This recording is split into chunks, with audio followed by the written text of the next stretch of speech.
आदाब, मैं हूं मुमताज़ आलम रिजवी और इस वक्त मैं आपकी खदमत में बड़ी खबर लेकर हाजिर हुआ हूँ। जी हाँ, खबर ये है कि अब जो अमरीकी सदर डोनाल्ड ट्रंप का 20 नुकाती एजेंडा है, प्लान है, वो हमास के हवाले कर दिया गया है और हमास की तरफ से पहला रद्द-ए-अमल भी सामने आ गया है। लेकिन ये कैसे पहुंचा? क्योंकि अमरीकी सदर डोनाल्ड ट्रंप बार बार ये कह रहे थे, जब ये मंसूबा बन रहा था, जब इसराइल के वजीर आजम बेंजामिन नेतन्याहू से बातचीत हो रही थी, तो ये भी कहा जा रहा था कि हमारी हमास से भी बातचीत हो रही है। सवाल ये है कि इसराइल के वजीर आजम को बुला करके उनसे बातचीत की गई, लेकिन हमास के किसी नुमाइंदे को क्यों नहीं बुलाया गया? उससे बराह रास्त बात क्यों नहीं की गई? आखिर ऐसा क्यों किया गया? ये भेदभाव क्यों? लेकिन अब जो खबर आई है वो कतर से आई है।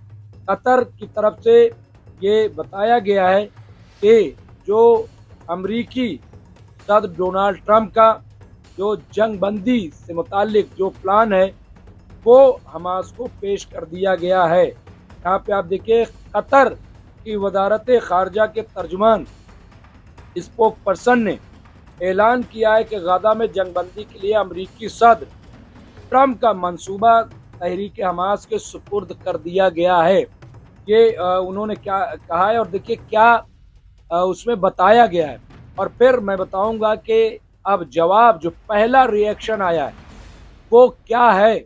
पहला रिएक्शन जो हमास की तरफ से आया है, अभी फाइनल है लेकिन वो भी बहुत इंपॉर्टेंट है और उससे पता चल रहा है कि आखिर हमास क्या चाहती है। अब यहाँ पे देखिए, शहर न्यूज़ एजेंसी के हवाले से कि कतर की वजारत खारजा के तर्जमान माजिदुल अंसारी ने कहा कि कतर और मिस्र ने हमास को जंगबंदी मंसूबा पेश कर दिया है और हमास ने इसका जायजा लेने का वादा किया है। यहाँ पे देखिए, कतर की वजारत खारजा के तर्जमान ने मजीद कहा कि हमास के मुज़ाकरात कार ने अमरीकी मंसूबे का जायजा लेने का वादा किया है।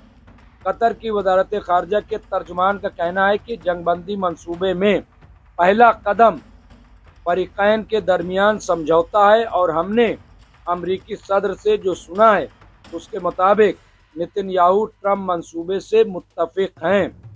उन्होंने कहा कि मिस्र के इदारा इंटेलिजेंस के सरबराह पीर को हमास के इजलास में शरीक थे और आज तुर्की भी शिरकत करेगा। अल अंसारी ने ताकीद के साथ कहा है कि इसराइल की माजरत ख्वाबी के सिलसिले में हमारी तरजीह कतर का इक़्तिदार आला और शहरियों और इसके मुल्क में मुकीम अफराद का तहफ़्फ़ुज़ है। उन्होंने कहा कि इसराइल के हमले के सिलसिले में कतर का कानूनी हक महफूज है, यानी कतर को ये इख्तियार हासिल है कि वो कभी भी इसराइल को जवाब दे सकता है। इसका मतलब ये हुआ। लेकिन फ़िलहाल जो हम बात कर रहे हैं वो ये कि ये अब क्लियर हो गया है, क्योंकि कतर के तर्जुमान की जानिब से ये बात साफ साफ कह दी गई है कि अब वो 20 नुकाती शिक जो है वो सब दे दी गई है हमास को और हमास इस पर गौर कर रहा है।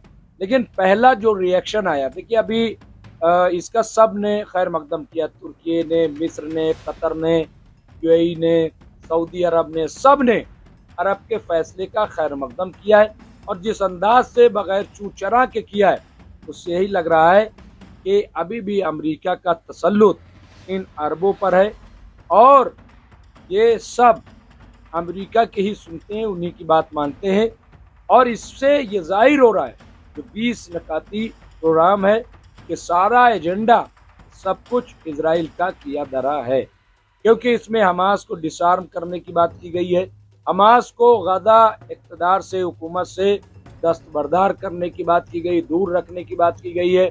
इसके अलावा कहा गया है कि इसका एडमिनिस्ट्रेशन जो है खुद अमेरिका देखेगा, बरतानिया के नुमाइंदगान जो हैं वो उसको संभालेंगे।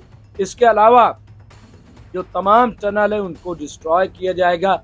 ये सारी चीज़ें जो हैं वो और इस पर जो रिएक्शन आया था मुश्तरका प्रेस कॉन्फ्रेंस में इसराइल के वज़ीर आज़म का, बेंजामिन नेतन्याहू का, उन्होंने कहा कि हम इसलिए इसे मान रहे हैं क्योंकि हमारा जो भी हदफ था, यानी जो भी हमारा मंसूबा था कार्रवाई का, वो पूरा हो रहा है।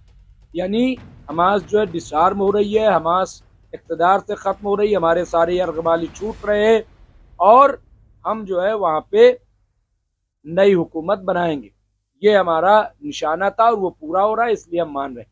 हालांकि दो बातें, एक तो ये कहा इजराइल ने जो अमेरिका की बात नहीं मान रहा है। पहली ये कि हम पूरी तरीके से वहाँ से अपने फौजियों को नहीं हटाएंगे, आईडीएफ को नहीं हटाएंगे, नंबर एक।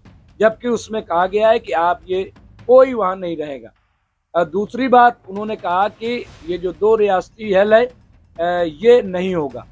ये साफ है। अब देखिए अभी बहस बहुत होगी, लेकिन अब हमास की तरफ से क्या कहा गया ये बहुत इंपॉर्टेंट है। अब यहाँ पे देखिए शहर न्यूज़ ये भी जारी की है खबर कि तहरीक हमास के सीनियर रहनुमा हुसाम बदरान ने कहा है कि गदा जंग पूरी तरह बंद होना चाहिए, गदा जंग पूरी तरह से बंद होना चाहिए और गासिब फौजियों को इस इलाके से बाहर निकलना चाहिए। गासिब फौजी यानी इजरायली फौजियों को यहाँ से पूरी तरह से बाहर निकलना चाहिए। याद रखिएगा कि इजराइल ने क्या कहा कि हम आंशिक तौर पर जाएंगे, पूरी तरीके से नहीं जाएंगे। उन्होंने मजीद कहा कि अपने कौमी उसूलों और अहदाफ यानी जो हमारा एम्स है से पीछे हटे बगैर जंग बंदी के लिए तमाम तजावीज़ का खैर मकदम करते हैं। यानी हम अपने उसूल पर कायम रहेंगे और जो हमारा लक्ष्य है, जो हमारा हदफ है, हम उस पर कायम रहते हुए तमाम तजावीज़ का खैर मकदम करते हैं, वो हम मानेंगे, यहाँ उन्होंने कहा।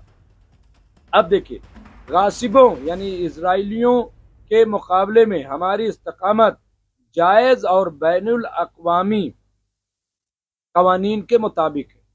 ये क्लियर कर दिया। उन्होंने कहा कि जो इजराइल पूरी दुनिया देख रही है कि इजराइल जो कर रही है वो बैनुल अक़वामी कवानीन इंटरनेशनल लॉ की खिलाफ वर्जी कर रही, जबकि हम इंटरनेशनल लॉ के तहत अपनी मांग मान रहे हैं और इस्तकामत का मुजाहरा कर रहे हैं। यहाँ पे और क्या कहा बदरान ने, मजीद कहा कि इस्तकामत के जवान मामूली हथियारों से मुजरिमों के जदीद तरीन हथियारों का मुकाबला करते। ये बहुत बड़ी बहुत अहम बात कही कि हमारे जो जवान हैं वो मामूली से हथियार, कहीं रॉकेट मार दे रहे हैं, कहीं हैंड ग्रेनेड या इस तरीके की चीज़ें, और इजराइल हमले कर रहा है, बम बरसा रहा है। वहाँ 1 लाख से ज़्यादा गाजा में अब तक बम बरसा दिए गए हैं, जो बताया जा रहा है कि हिरोशिमा नागासाकी से भी बड़ा ज़्यादा हो गया, ये बताया जा रहा है। और 65,000 लोग मारे गए, ये ऑन रिकॉर्ड, ये तो हम सुन ही रहे हैं रोज। लेकिन इससे ज़्यादा लोग ये बताते हैं कि 2 लाख 3 लाख भी ये तादाद हो सकती है मरने वालों की। बहरहाल और क्या कहा हमास, उन्होंने कहा व्हाइट हाउस ने सयूनी वजीर आज़म नेतन्याहू के साथ ट्रंप के मुश्तरका प्रेस कॉन्फ्रेंस के कुछ घंटे बाद एक बयान में गाजा पट्टी में जंग के खात्मे के लिए अमरीकी सदर ने 20 शिकों पर मुश्तमिल मतन को शाया किया और दावा किया कि अगर फरीकैन ने इस मंसूबे को तस्लीम कर लिया तो ये फौरी जंगबंदी पर मुंतज होगा। तो यहाँ पे अब देखिए हमास की तरफ से जो बयान आया है उससे बहुत क्लियर कट है कि हमास फिलहाल जो है वो न तो हुकूमत से दस्तबरदार होना चाहती है और न वो डिसआर्म होना चाहती है, यानी हथियार को छोड़ना चाहती है, और न वो माफ़ी मांगेगी, क्योंकि उसमें माफ़ी का शामिल है कि हमास जो है वो माफ़ी भी मांगे, वो भी नहीं मानेगी। तो ये तमाम चीज़ें, अब सवाल ये है कि अमेरिका क्या करे, क्योंकि अमेरिका की तरफ से ऐसी धमकी भी आई है कि अगर अब हमास इन मांगों को नहीं मानती तो हम फिर बड़ी कार्रवाई करेंगे, इजराइल को पूरी छूट दे देंगे और हम इजराइल की मदद भी करेंगे। ऐसी खबर आ रही है अमेरिका की तरफ। अब आप देखिए कि कैसे घेरा जा रहा है। एक तरफ जहां इजराइल के खिलाफ पूरी दुनिया खड़ी है, 180 से ज्यादा मुल्कों ने फिलिस्तीन को अलग रियासत का दर्जा दिया। इसकी वजह से इजराइल और अमेरिका पूरी तरह से घिर गए थे। अब अमेरिका ने बड़ी खूबसूरती से समझौते के नाम पे और जंगबंदी के नाम पे एक घेराव किया है और उसमें अरबों को शामिल किया। कल मैं एक बयान पढ़ रहा था जिसमें कहा गया कि जयदीप सिंह मुंदला साहब है, उन्होंने कहीं से किसी का तबसरा या न्यूज भेजी कि कतर ये चाहता था कि अभी फिलहाल ये जो 20 नकाती प्रोग्राम है इसको जारी न किया जाए, लेकिन अमेरिका के व्हाइट हाउस ने उसे जारी भी किया और अरबों पे और मुस्लिम देशों पे ये दबाव बनाया जो उनके तसल्लुत में है कि वो अब इसे कबूल करें, इसका खैर मकदम करें और हमास पर दबाव डालें कि उस पर बात माने। अब देखिए कतर जो है खैर मकदम, अरब खैर मकदम, पाकिस्तानी जैसे मुस्लिम मुल्क भी खैर मकदम है, भी ये सब कर रहे हैं, ठीक है। अब होगा क्या? अब ये होगा कि साहब ये देखिए हमास कतर की बात नहीं मान रहा है, हमास मिस्र की बात नहीं मान रहा है, हमास तुर्की की बात नहीं मान रहा है, हमास यूएई की बात नहीं मान रहा है, हमास जो है वो सऊदी अरब की बात नहीं मान रहा है। तो अब जो है इस पे कार्रवाई होनी चाहिए और अब इन तमाम मुल्कों को नहीं बोलना चाहिए, ये कहेगा। अब जब इसमें ईरान बोलेगा तब आप देखिए कि किस तरह से चीज़ों को पकाया गया।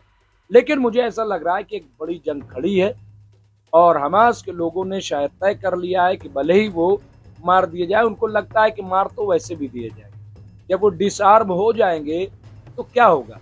क्या उन्हें बख्श दिया जाएगा? क्या इजराइल उन्हें छोड़ देगा? कौन गारंटी लेगा? किसकी बात इजराइल मानता है? किसी की बात नहीं मानता। तो इसलिए हमास को या गजा के लोगों को लगता है कि मरना तो ही है, तो फिर लड़ के क्यों ना मरा जाए, ऐसा मुझे लगता है। बहरहाल जो भी होगा हम आपको अपडेट करते रहेंगे। देखते रहिए एमएमसी न्यूज़ इंडिया। बहुत बहुत शुक्रिया।